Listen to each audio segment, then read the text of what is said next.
بے شک اللہ کے ذکر میں دلوں کا سکون ہے، اطمینان ہے، کوئی شک نہیں ہے۔ تو سوال ایک اور بھی ایڈ کرنا چاہتا ہوں، کیا اللہ ہی کرنا ذکر ہے یا کوئی اور ذکر بھی کر سکتے ہیں، جیسے درود پاک ہے یا کوئی اور ذکر؟ کیا کہیں گے اس حوالے سے؟ جی صاحب بھائی، اس میں آپ دیکھیں گے کہ قرآن پاک میں ہم جب دیکھیں گے کہ قرآن نے ذکر کس کو کہا ہے، ٹھیک ہے، ویسے تو ذکر یاد کرنے کو کہتے ہیں۔ اب جب ہم قرآن دیکھتے ہیں تو ہمیں سب سے بڑا ذکر کون سا نظر آتا ہے؟ ہمیں سب سے بڑا ذکر جو نظر آتا ہے نا جی، وہ ہے اِنَّا نَحْنُ نَزَّلْنَا الذِّكْرَ وَإِنَّا لَهُ لَحَافِظُونَ۔ فرمایا ہم نے اس ذکر کو نازل کیا، یعنی کہ الحمد سے لے کر والناس تک سارا کا سارا قرآن ذکر ہے۔ سبحان اللہ، سبحان اللہ۔ اِنَّا نَحْنُ نَزَّلْنَا، قرآن ذکر ہے، اِنَّا نَحْنُ نَزَّلْنَا الذِّكْرَ، ہم نے اس ذکر کو نازل کیا ہے جی ٹھیک ہے۔ لیکن اب یہ دیکھیں گے کہ جو صرف قرآن کو ہی اللہ کا ذکر کہیں گے، نہیں، وہ کہتے ہیں جی آپ لیٹے ہوئے ہیں تو پھر کوشش کریں کہ آپ سو جائیں، قرآن پڑھنا ہے تو بیٹھ کے پڑھیں آرام سے، سکون کے ساتھ، ادب اور احترام کے ساتھ، یعنی قرآن اس طرح آپ تلاوت کریں گے۔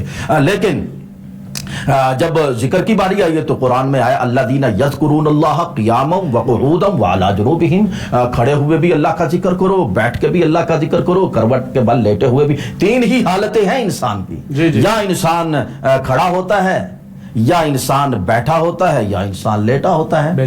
تینوں حالتوں میں ذکر کا حکم ہے، یعنی عقل مند لوگ جو ہیں وہ تینوں حالتوں میں اللہ کا ذکر ہی کرتے ہیں۔ لیکن وہ جو میں نے کہا کہ لیٹ کے نہیں پڑھنا چاہیے، وہ یہ نہیں کہ پڑھنا، جو نہیں اٹھ سکتا وہ پڑھ سکتا ہے، لیکن قرآن، اب پتہ چلا کہ قرآن کے علاوہ بھی ذکر ہے، یعنی کہ قرآن کے علاوہ اللہ اللہ کرنا، اگر آپ، اور اس کے بعد درود بھی ایک ذکر ہے۔ درود میں کیا ہوتا ہے؟ حضور علیہ الصلوۃ والسلام کو یاد کیا جا رہا ہے، یعنی کہ ذکر چونکہ یاد ہے تو آقا علیہ الصلوۃ والسلام کی بارگاہ عالیہ میں درود پاک جو پڑھا جا رہا ہے یہ بھی ذکر ہے۔ اور جب ہم یہ پڑھتے ہیں تو پھر یہ تو بات ہمیں بھولنی ہی نہیں چاہیے، ہماری اہل سنت و جماعت کا عقیدہ اور نظریہ اسی پہاڑ کے اوپر قائم ہے کہ خالق کائنات نے فرمایا وَرَفَعْنَا لَكَ ذِكْرَكَ، محبوب ہم آپ کے ذکر کو بلند کریں گے آپ کے لیے۔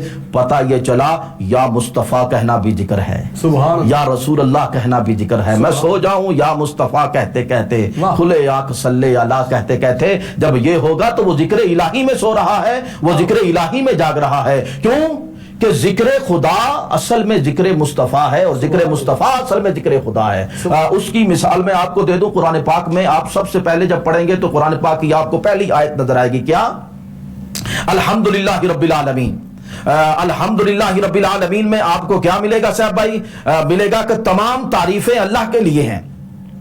تو میں ناظرین کو یہ بتانا چاہتا ہوں کہ جب تمام تعریفیں اللہ کے لیے ہیں، یعنی کہ سارا ذکر جب اللہ کے لیے ہے، قرآن کی پہلی آیت نے جب یہ کیا کہتا ہے کلیئر کر دیا، تو پھر آگے وَالضُّحَىٰ وَاللَّيْلِ إِذَا سَجَىٰ کیا ہے، آگے وَرَفَعْنَا لَكَ ذِكْرَكَ کیا ہے، آگے یا ایھا النبی اِنَّا أَرْسَلْنَاكَ شَاهِدًا وَمُبَشِّرًا وَنَذِيرًا وَدَاعِيًا إِلَى اللَّهِ بِإِذْنِهِ وَسِرَاجًا مُنِيرًا کیا ہے، آگے لَا أُقْسِمُ بِهَٰذَا الْبَلَدِ وَأَنْتَ حِلٌّ بِهَٰذَا الْبَلَدِ کیا ہے، آگے إِنَّ الْمُسْلِمِينَ وَالْمُسْلِمَاتِ وَالْمُؤْمِنِينَ وَالْمُؤْمِنَاتِ وَالْقَانِتِينَ وَالْقَانِتَاتِ وَالصَّادِقِينَ وَالصَّادِقَاتِ وَالصَّابِرِينَ وَالصَّابِرَاتِ وَالْخَاشِعِينَ وَالْخَاشِعَاتِ وَالْمُتَصَدِّقِينَ والمتصدقات والصائمين والصائمات والحافظين فروجهم والحافظات والذاکرین اللہ کثیرا والذاکرات، یعنی کہ آپ دیکھیں قرآن پاک یہ کیوں ذکر کر رہا ہے؟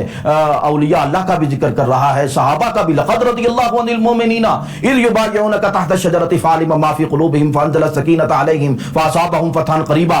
آگے دیکھیں محمد رسول اللہ والذین معه اشداء علی الکفار رحماء بینہم تراہم رکعا سجدا یبتغون فضلا من اللہ ورضوانا، یعنی کہ قرآن پاک صحابہ کا ذکر کر رہا ہے، اولئک هم المفلحون اولئک هم الفائزون اولئک هم الراشدون اولئک هم المؤمنون حقا والزمهم کلمۃ التقوی وكانوا حقا بها۔ یہ قرآن پاک کیوں کہہ رہا ہے اولئک حزب اللہ الا ان حزب اللہ هم المفلحون، یعنی کہ حضور علیہ الصلوۃ والسلام کا ذکر ہے پورا قرآن، پھر حضور کے ساتھ جن جن کی نسبت جڑتی جائے گی ان کا نام لینا بھی ذکر بن جائے گا، یعنی کہ پھر یہ ذکر کا موضوع وسیع سے وسیع تر ہوتا چلا جائے گا۔ آپ بس یہ سمجھ لیں، یہ سوچ لیں کہ کسی کو اللہ کے لیے یاد کرنا اور اللہ کو بھی یاد کرنا اسے ذکر۔ اللہ اکبر، اللہ اکبر۔ علامہ صاحب